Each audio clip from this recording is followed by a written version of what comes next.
नमस्कार, आप देख रहे हैं हमारा समाचार और मैं हूं आपके साथ दिव्या शेखावत। श्री कृष्ण गौशाला सेवा समिति कांगड़ के अध्यक्ष हनुमाना राम, सचिव बजरंग लाल, कोषाध्यक्ष भगवाना राम चाहर, गौभक्त गणेशा राम चाहर, देवाराम चाहर ने बताया है कि वे पिछले 15 वर्षों से गौ सेवा कर रहे हैं और इससे बड़ा पुण्य कोई नहीं हो सकता। वहीं गौशाला में इन दिनों विकास कार्य की बात करते हुए उन्होंने कहा कि जोरों शोरों पर जो है विकास कार्य चल रहा है।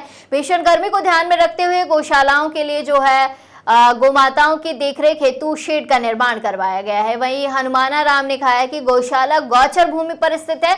सरकार से अपील करते हैं कि इसका पट्टा जारी कर देना चाहिए। साथ ही राजस्थान सरकार से मांग भी है कि गौशालाओं को समय समय पर अनुदान दिया जाए, जिससे गौमाताओं की देखरेख बेहतर तरीके से की जा सके। वहीं गौशाला समिति ने उप मुख्यमंत्री दिया कुमारी का धन्यवाद व्यक्त करते हुए कहा है कि गौशालाओं के अनुदान को लेकर उन्होंने सकारात्मक रुख अपनाया है। गांव के जो लोग हैं उनका भी जो है गौशाला में निरंतर सहयोग मिलता है। इसी के साथ समिति ने राजस्थान के मुख्यमंत्री भजनलाल शर्मा से अपील की है कि पूर्ववर्ती कांग्रेस सरकार में मिलने वाला 9 माह का अनुदान अगर 12 महीने का कर दिया जाए तो इससे गौ माताओं का जो देखरेख है वो तो अच्छे से होगी, साथ ही जो है गौशालाओं का संचालन वर्ष भर बेहतर तरीके से हो सकेगा। वहीं जो है क्षेत्रवासियों को दशहरे की ढेर सारी शुभकामनाएं भी दी गई हैं। चूरू जिले से संवाददाता सुनील कुमार की खास रिपोर्ट, आइए एक नजर डालते हैं। नमस्कार, स्वागत है हमारा समाचार में। आज हम मौजूद हैं गौशाला है जो कांगड़, उनके जो अध्यक्ष जी हमारे साथ 14-15 साल का कार्यकाल हो चुका है, लगातार हमारे साथ मौजूद हैं डाका जी, हनुमाना राम जी। आज इनसे खास मुलाकात करेंगे, इस गौशाला को लेकर गौ माता की सेवा की है, बात करेंगे। फौज के अंदर भी रहे हुए हैं, लगातार रिटायरमेंट हो चुके हैं, देश की सेवा की है। आज इनसे जानेंगे देश की सेवा करके और आज गौ माता की सेवा कर रहे हैं, किस प्रकार मन को संतुष्टि मिलती है, किस प्रकार ये लगातार गौशाला के अंदर विकास कार्य हो रहे हैं, तो आज इनसे ही जानेंगे। तो सबसे पहले तो हमारा समाचार में स्वागत है जी, बहुत बहुत धन्यवाद। हमारा समाचार चैनल से आप आए हैं और हमारी गौशाला के बारे में आप जो बता रहे हैं उसको लिखेंगे, तो उसके लिए आपका बहुत बहुत धन्यवाद। तो डाका जी, सबसे पहले तो 15 साल का संघर्ष, 20 साल नौकरी भी की है, किस प्रकार खुशी मिल रही है लगातार गौ माता की सेवा करके? गौ सेवा करके अच्छा लग रहा है। पहले सेना के अंदर काम किया है, सर्विस की है और रिटायरमेंट आने के बाद में कुछ हमारे साथी लोगों ने बताया और कुछ गांव की ज़रूरत थी गायों के लिए, गायों की सेवा करने के लिए, तो हमने ये छोटा सा प्रयास किया है। गौशाला हमने खोली 18 जून 2010 से हम लगातार गौशाला चला रहे हैं। तो बात करेंगे, लगातार 15 साल हो गया आपको गौशाला का मैनेजमेंट कर रहे हो, बड़ी जिम्मेदारी आपके पास है और इस गाँव ने इतना बड़ा भरोसा जताकर एक ढाका परिवार को जिम्मेदारी दे रखी है। किस प्रकार विकास कार्य हो रहे हैं इधर? विकास कार्य जैसे जैसे जरूरत रही है, जैसे गांव के जो गांव की आर्थिक स्थिति है या गांव जैसा सहयोग कर रहा है उसके हिसाब से हम शुरू से इसमें लगे हुए हैं और गांव की तरफ से हम संतुष्ट हैं। जितना वो कर रहे हैं अपनी सामर्थ्य से ज़्यादा कर रहे हैं और भामाशाह भी हमारे साथ हैं, तो उन्होंने हमारी गौशाला को अच्छा सहयोग दिया है। अब तो सरकार भी अनुदान दे रही है, तो ठीक चल रहा है। कितनी है गौ माता यहाँ?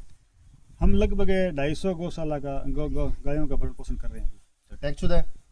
हाँ, टैक्सशुदा 250 है। तो राजस्थान सरकार से कितना अनुदान आ रहा है यहाँ? राजस्थान सरकार से अभी 9 महीने का अनुदान आ रहा है। तो बड़ी गाय का है 50 और छोटी का है 25 और इसमें लगातार कुछ लेट तो हो रहा है, लेकिन सरकार की तरफ से ये इतना मिल रहा है तो इनसे गौशालाओं को बहुत सामर्थ्य मिल रहा है, इनसे चल रही हैं गौशालाएँ। और कुछ सरकार से हमारी अपेक्षा और है कि इस अनुदान की दर है जो वो और बढ़ाई जाए। तो डाका जी, बात करेंगे जैसे अभी राजस्थान की बात करें तो गौशाला के अंदर जो अनुदान है रुका हुआ है, भारी समस्या आ रही है, गौ माता को हरे चारे को लेकर भारी समस्या हो रही है, तो इसको लेकर क्या कुछ कहना चाहते हो? अनुदान नहीं आने के कारण गौशालाओं को काफ़ी दिक्कत आ रही है, खासकर जो ग्रामीण क्षेत्र की गौशालाएँ हैं उनको ज़्यादा तकलीफ हो रही है। तो समय पर अगर अनुदान मिलता रहे तो गायों की सेवा भी अच्छी होगी और गौशाला संचालकों को भी ज़्यादा तकलीफ नहीं होगी, तो ये समय पर मिलना जरूरी है।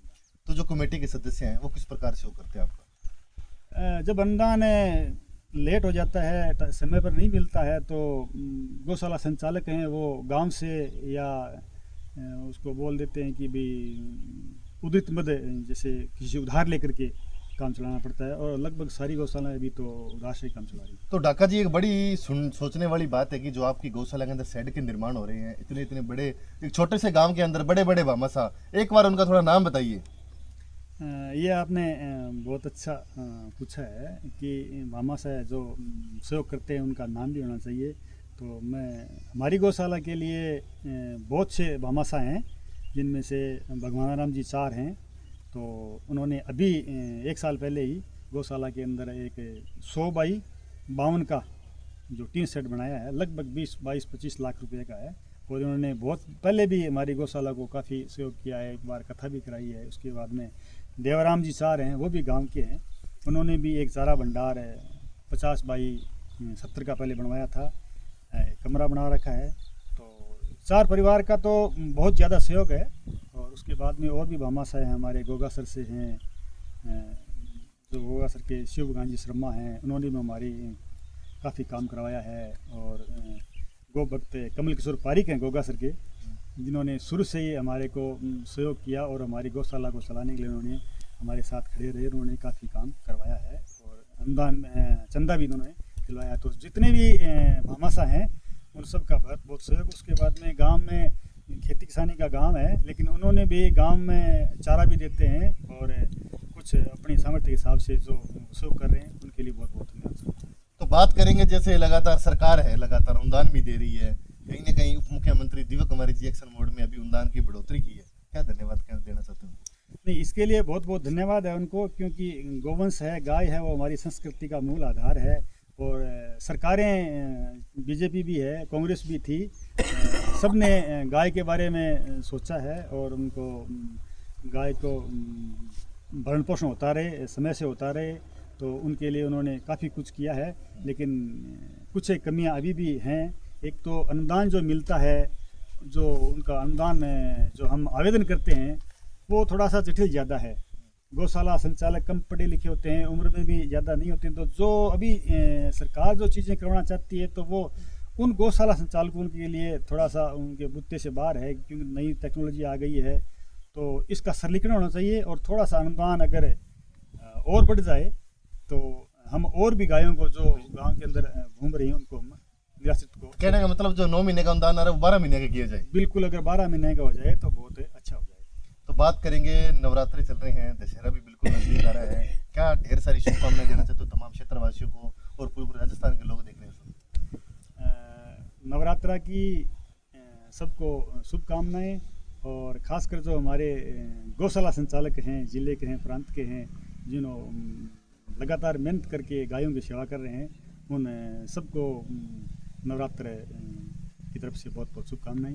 धन्यवाद और आपके चैनल को भी बहुत बहुत शुभकामनाएं। देख सकते हो, लगातार फौजी साहब का एक ही कहना है कि बिल्कुल नवरात्रा चल रहे हैं, दशहरा भी नज़दीक है, पर पूरे ग्रामवासियों को, पूरे क्षेत्रवासियों को, पूरे राजस्थान के जितने भी लोग इस चैनल को देख रहे हैं, सभी को ढेर सारी शुभकामनाएं। और एक ही स्थानीय मुद्दा है कि जो 9 महीने का अनुदान है उसको 12 महीने का अनुदान दिया जाए, ताकि गौ माता की रेख देख अच्छे तरीके से हो सके। लगातार जो अनुदान लेट आ रहा है उसको जल्दी गौशाला में दिया जाए, ताकि गौ माता की जो हरे चारे की जो समस्या आ रही है उस समस्या का समाधान हो पाए। जितने भी भामाशाह हैं जो या इस गांव के लोग जो इतना संघर्ष कर रहे हैं, गौ माता की सेवा कर रहे हैं, उनका भी तहे दिल से धन्यवाद है। तब तक जुड़े रहे हमारा समाचार के साथ। कैमरा सो की गौरव के साथ सुनील कुमार की रिपोर्ट।